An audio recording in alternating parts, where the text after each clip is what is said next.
Thank you for staying with us. Welcome back to Business Daily. Now, before the break, I said we'll be looking at the Africa Leaders and Partners Forum, ALP. It's a conference that happens, but let me just give you a brief background to it. Now, the ALP 2025 is being organized by the EBII Group, which is the Emerging Business Intelligence and Innovation Group.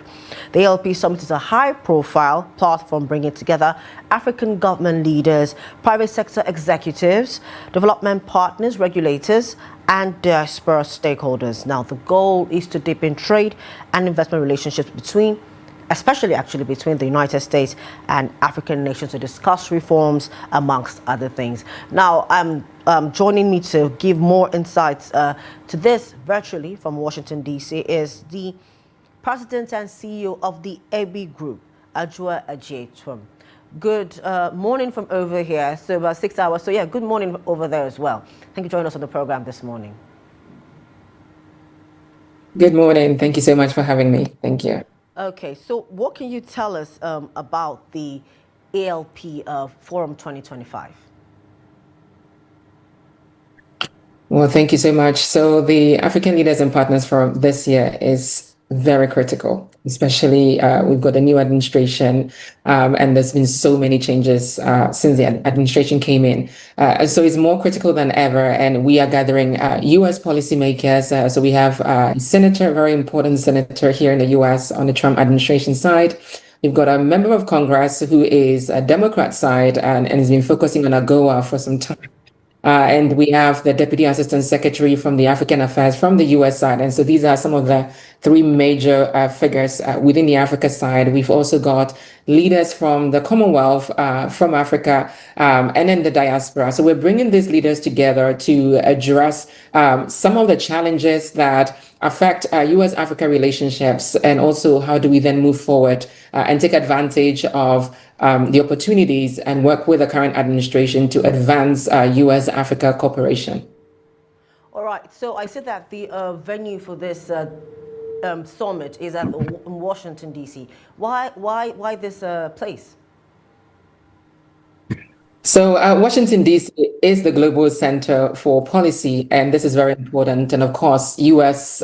Is one of the biggest players in the world when it comes to directing policies throughout the world. We've got the World Bank, IMF is centered here. So this is very an important center. We've got the White House. And so this is why we chose Washington, D.C. And of course, the EBII Group, we're now headquartered here in Washington, D.C. We started off in the UK, and we are now here. And there is no better place to have these conversations, especially in the heart of where the White House is and where the Trump administration is. And a lot of the embassies, almost every embassy on the continent has a representation here. So this is why we chose Washington, D.C. It's very close to New York as well.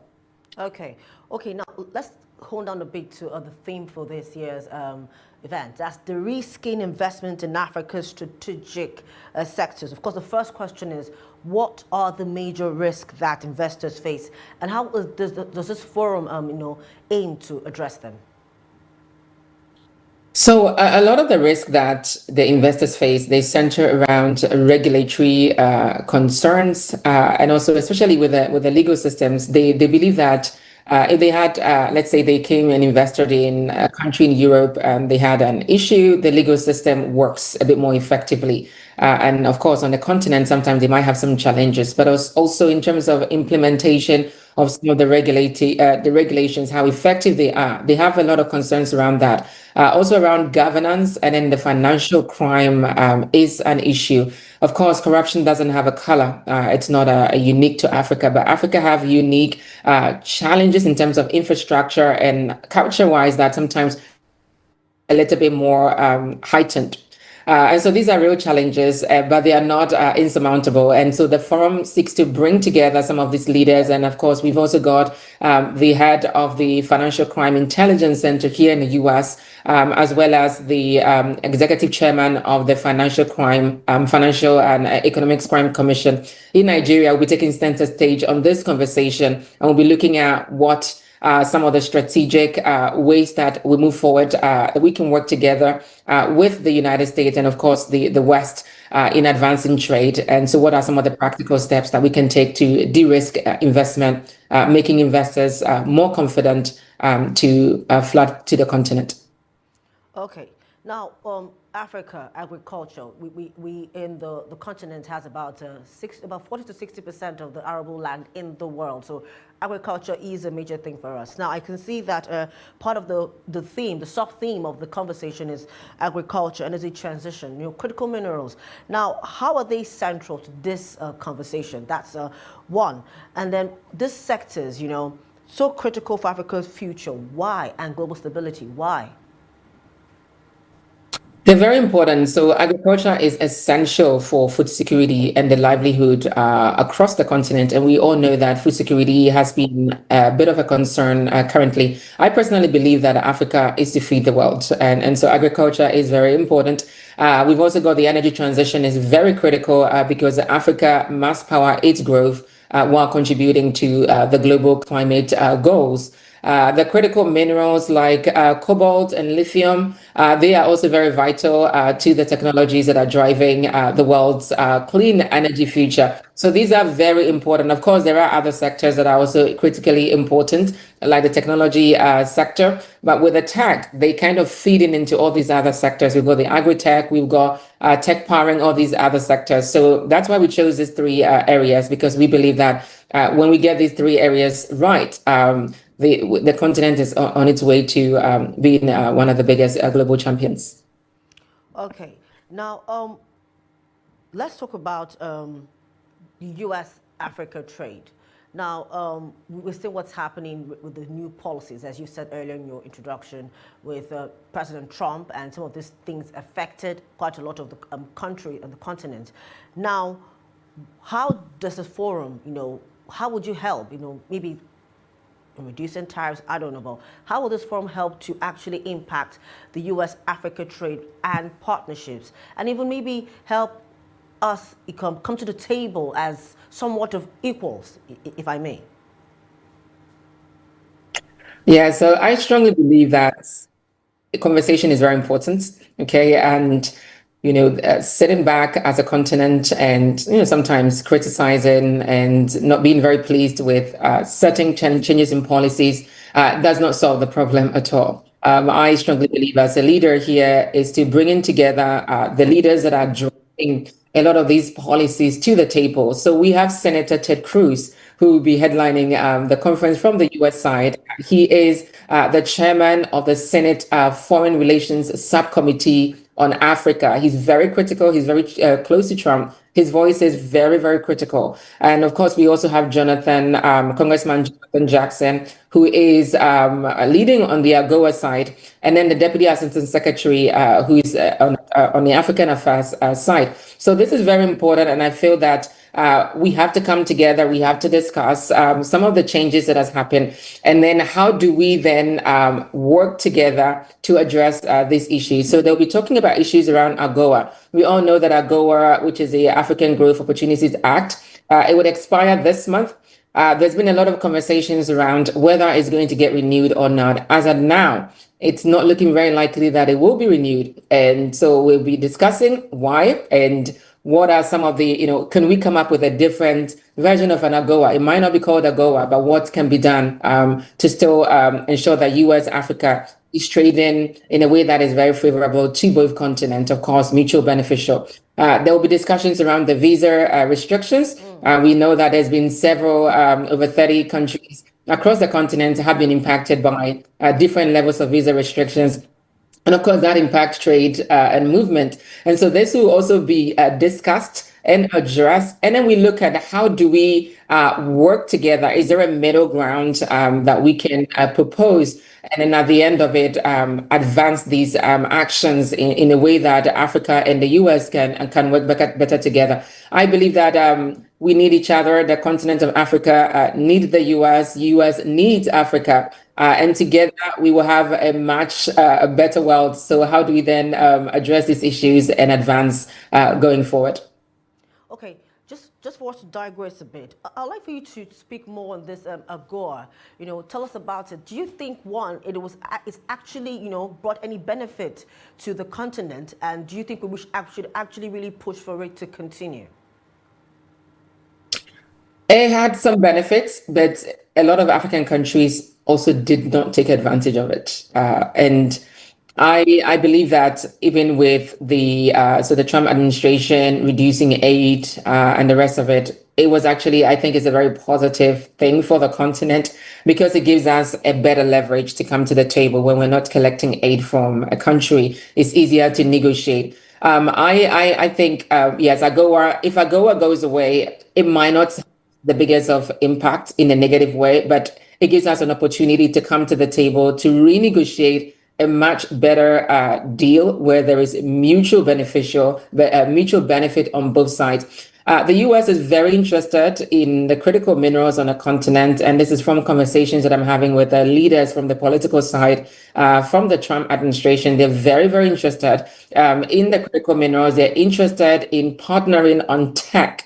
And we had a conversation with the Deputy Assistant Secretary from the African Affairs, who'll be joining us. And he highlighted the fact that if Africa can come up with innovation, especially in the tech side, that solves not just Africa problems, but global problems, the US is ready to partner. And so for me, this is a positive way forward rather than looking at it as the aid has been reduced and the continent is struggling. I think Africa is a very loaded continent, very gifted, very talented, and have incredible resources. And this is a perfect opportunity to come to the table as equal partners. And they are willing to welcome Africa to the table as equal partners if we can bring value to the table. Okay. Now, the diaspora, we hear over here the continent expecting remittances, but now how can they, in their own space, as the African diaspora, play in shaping up, investment, innovation, and policy development? The African diaspora is very key. They bridge between this side of the world and the continent. We have our DNA from the continent, but we also have experience here and opportunities here. There are a lot of African diaspora who are in leadership positions here, some in government, some are leading organizations. And I think from capital standpoint, the diaspora would play or should play a major role in advancing the continent.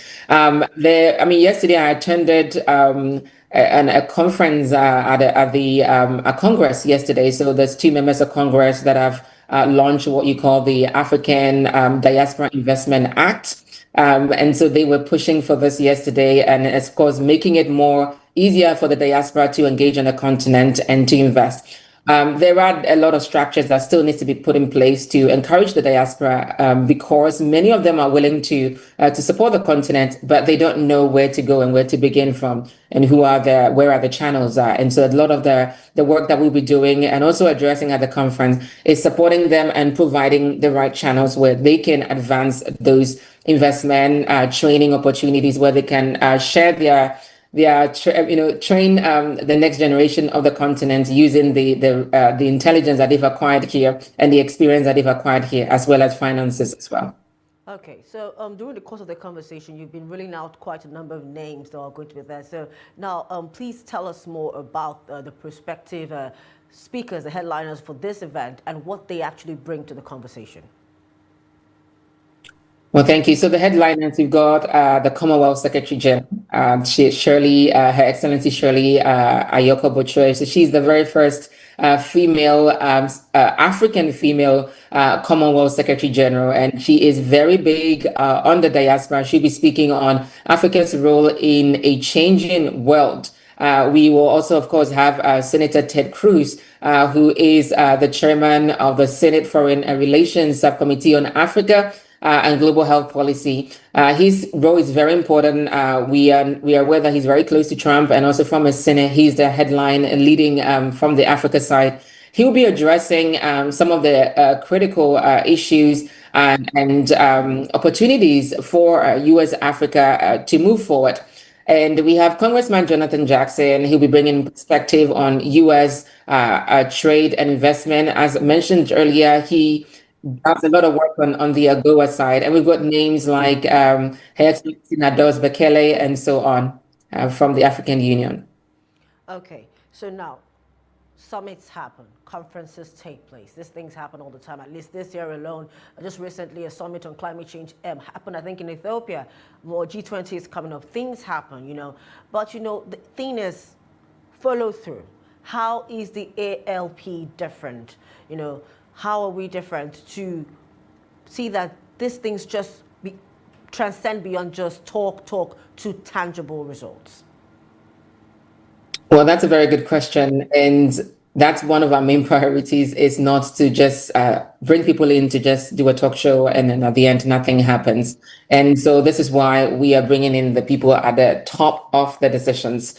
The ALP is not just a one-off conference. It's actually a forum that we have sort of created to bring together the leaders, especially the ambassadors, the US leaders, and other leaders together in a forum that we take actions after the conference. This is our annual summit, but the forum continues, and there will be a lot of follow-up beyond this, the policy brief and other conversations to see how we advance, especially the visa issues and AGOA, and we will be sharing more with you guys also as time goes on.